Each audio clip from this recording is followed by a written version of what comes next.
Hey everyone, Guppy Girl here, and welcome to my channel. As some of you may know if you've been following my videos, I've been in the process of moving across the country to my new location in Atlanta, Georgia.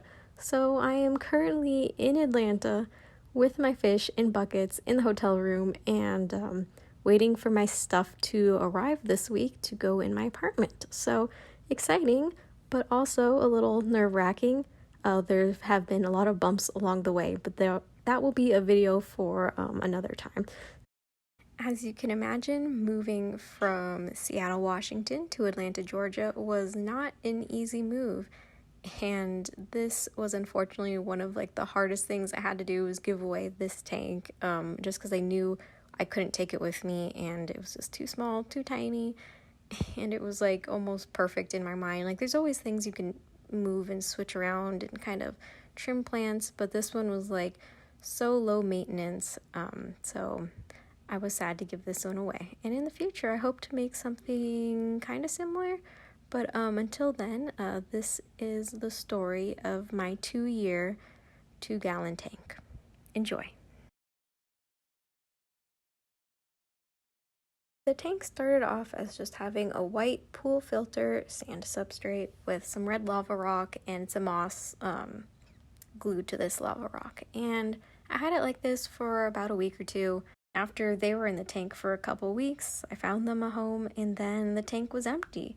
And as fish keepers do, you go to the store, you go to the fish store and you look at all the fish, and then you end up sometimes buying things you shouldn't buy. And that was one of my moments where I bought something I should not have bought, which was some crystal red shrimp. This was my first attempt at keeping any shrimp at all other than Amanos, and I didn't have the correct food, and I did water changes every week, 50%, and as you could imagine, that's how I killed them. And that was my first shrimpy experience. And after that, I was really discouraged with the tank. Not only were they expensive, but they were so cute, and I felt horrible for killing something so adorable. So I was like, okay, I'm just gonna take a break with this tank. I have other tanks, 10 and 20 gallons to do stuff with, so I'm just gonna let this one go. So I stopped doing water changes, and I threw in some plant trimmings every once in a while. You can imagine a lot of dead plant material and sunlight and pest snails eating these dead plants. It basically released a lot of nutrients in the water, and I got a huge algae bloom of green water algae. So after feeling like I failed with my idea for this tank and then having the water go completely green with algae, I was ready to nuke this tank a couple months after I started it. But as Bob Ross says, there's no mistakes, there's just happy little accidents. And this was one of those moments where I realized that nature always finds a way. Because once I drained all the water out of that tank, there was a pretty good beginnings of a carpet, a Monte Carlo carpet growing in this tank where there was no sunlight that I could imagine hitting that carpet. And I did not plant that Monte Carlo. It was probably just a little scrap of trimming from another tank that was just floating in this tank for who knows how long, eventually settled to the bottom and rooted. So I couldn't believe my eyes. I was honestly astounded by what I found underneath. On day 1 of the nanoscape, I began by placing this very large Mexican beach rock at the kind of middle of the tank, and I was just messing around with the placement of it. So while I was removing all the dirty water and mulm, I kept the placement of that rock in mind as my anchor and was thinking about how I'm going to put plants and other hardscape around this rock. So it did take maybe a few hours to remove all of the mulm, or as much mulm as I possibly could. There was a lot of dead algae and just particles of green water cells that were just laying in the bottom of the substrate along with being in the actual water column.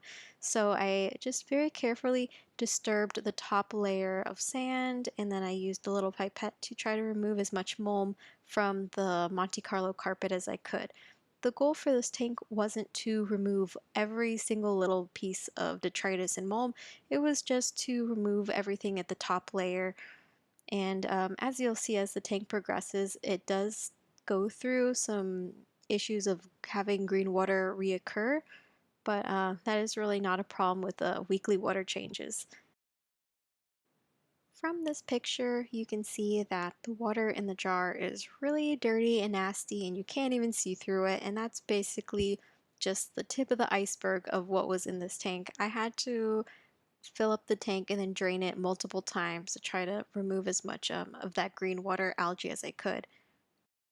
Because I like to torture myself, I used a little pipette to remove all of the detritus that was settling to the bottom from the water column.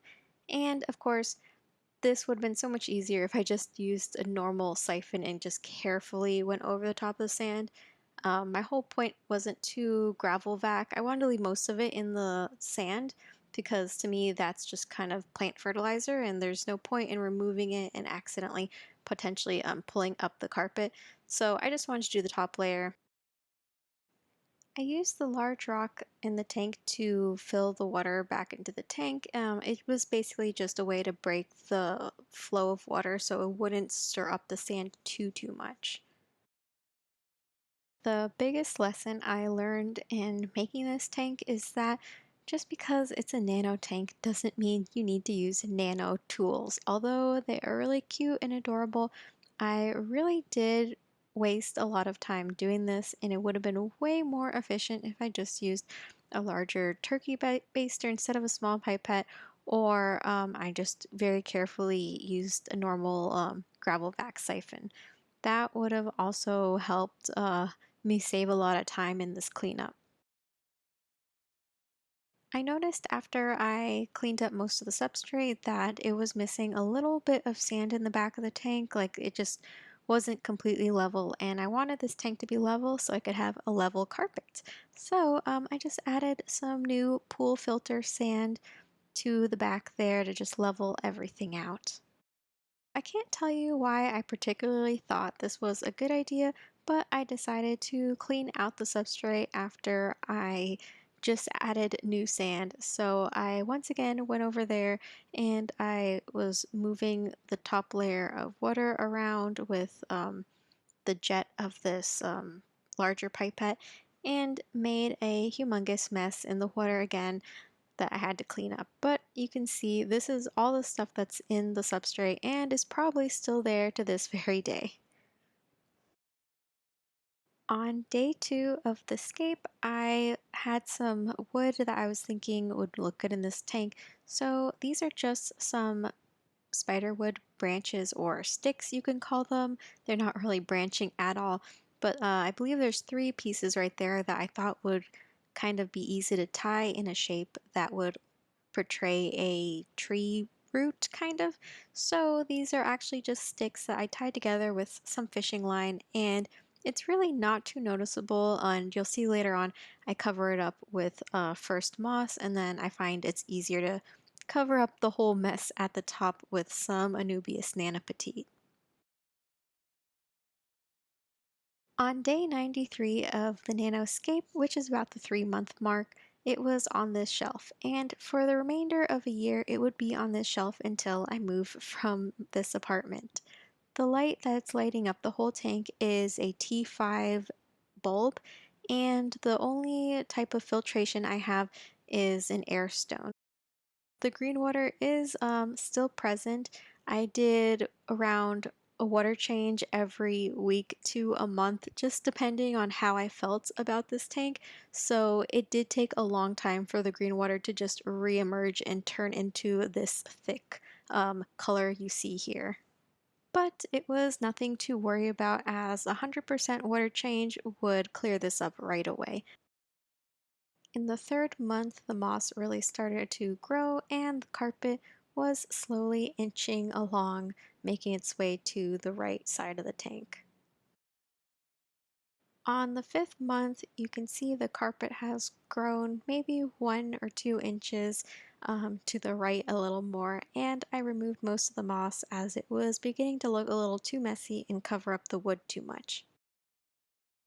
On month 9, the Monte Carlo carpet finally reached the other side of the tank.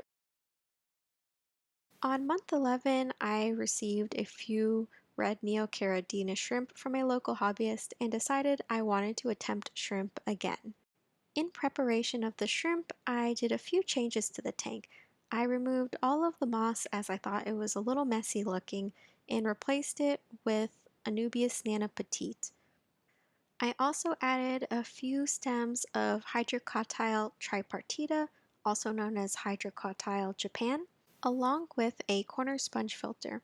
Now, this sponge filter was not seeded and was fresh out of the box, so it didn't have any beneficial bacteria in it. I wasn't worried about this though because I was only adding 2 shrimp to the tank, which has a very small bioload, so I knew the tank wasn't going to have an ammonia spike or crash because of these 2 shrimp. The sponge filter was added in preparation if I wanted to add more shrimp or fish in the future, increasing the bioload of this tank. After having the shrimp for a month and everything was all good in the world, I decided I was going to add just a tiny little bit of crushed coral to the back of the tank just because the water here was very soft and I was worried it was going to cause a problem for the shrimp. I did notice 2 other issues occurring in the tank, and this is probably because I was paying more attention to this tank now after having the shrimp in there and ogling them every time I walked by. So I did see some very short, fuzzy algae starting to grow in some patches of the carpet, especially near the sponge filter. That wasn't too much of a problem for me as it stayed short and it really did blend in with the carpet. The second issue that I saw was that the Hydrocotyle tripartita was beginning to form little pinholes in the leaves and the leaves were turning in general yellow for the older growth. Now looking back on it, my suspicions are that it was too much light along with the nutrient deficiency of not enough potassium in the water.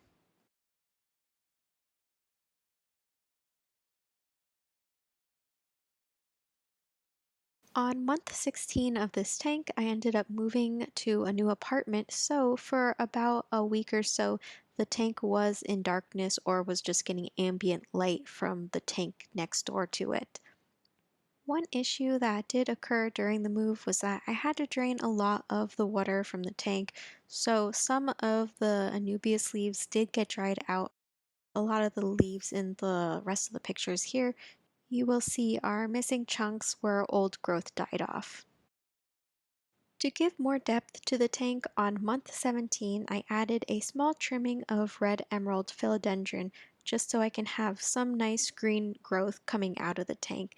Now this plant does get very large, so I was worried about it overgrowing the tank, but I knew I would take it out before it got to that point. At this point, the red shrimp had been in the tank for about 6 months and were going strong and healthy. At the 18th month mark, I decided to cut the carpet as an experiment and see how fast it would take to regrow. At month 19, I bought some Malawi shrimp from a local hobbyist. Now I got 6 adults and 6 shrimplets. I added them to the tank as a holding tank until I could create them their own tank, although I did end up leaving them in this little 2-gallon tank for longer than I would like to admit. All the babies grew up into adults by the time I added them to my mixed shrimp 5-gallon tank. As a 1 month update on the little patch of carpet that I cut, I did notice it was turning a little more greener and a few new leaves started showing up, although an issue did occur where a lot of dead strands of Monte Carlo stems started just lifting up and floating into the water column.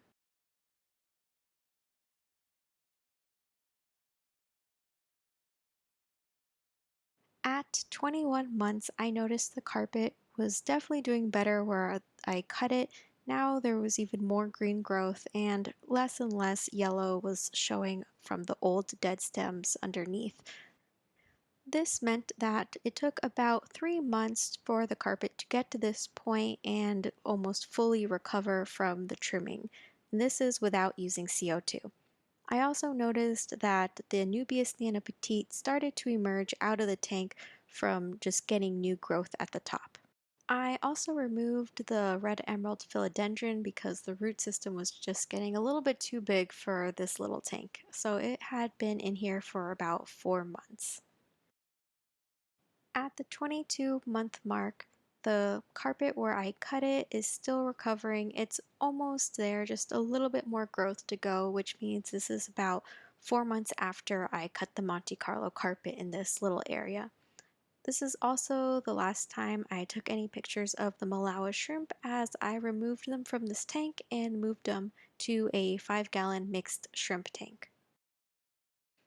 At 23 months, I could definitely see the Anubias bottom leaves are starting to turn more yellow, and these were leaves that were old and already previously damaged from when I moved about a year ago. So it seems like it's about now when the leaves are ready to naturally just come off on their own. At 24 months, this is the second year anniversary of this tank, and it is a bittersweet one because this is the time where I let it go, and this is the video I posted when I was selling my tank. I wanted to show you guys the growth comparison from the first year to the second year because I thought it was interesting to see how the different lights affected the growth differently. The first light that I used for the first year of growth was a T5 light, and that worked very well. The second year, I used a LED shop light, which definitely wasn't as bright as the T5 bulb, and I did notice that the Monte Carlo carpet, the leaves got smaller, so I'm not sure what caused that, but that was an interesting observation. I also think the carpet would have fully recovered faster from the trimming if I was using the T5 bulb. And with that, it is the end of the video. So I hope you enjoyed. In general, this take was really low maintenance. The only maintenance that really was needed was at the beginning of just cleaning up the whole mess of green water. During the creation of this tank and the whole time I was maintaining it, I didn't use any fertilizers or CO2, although I'm sure fertilizers would have been helpful with plant growth. For water changes, when I had the shrimp in the tank, it was only 10% every 2 weeks, and when I didn't have any shrimp or animals in the tank, it was 100% water change every month. The shrimp were fed every 2 to 3 days, so about twice a week, and the only maintenance I can think of for the carpet was to use a turkey baster to squirt some water at the carpet while the whole tank was full of water to release some of the built up detritus. But even that I did only maybe a few times a year. Don't forget to like and subscribe if you liked this content. Thank you for your support.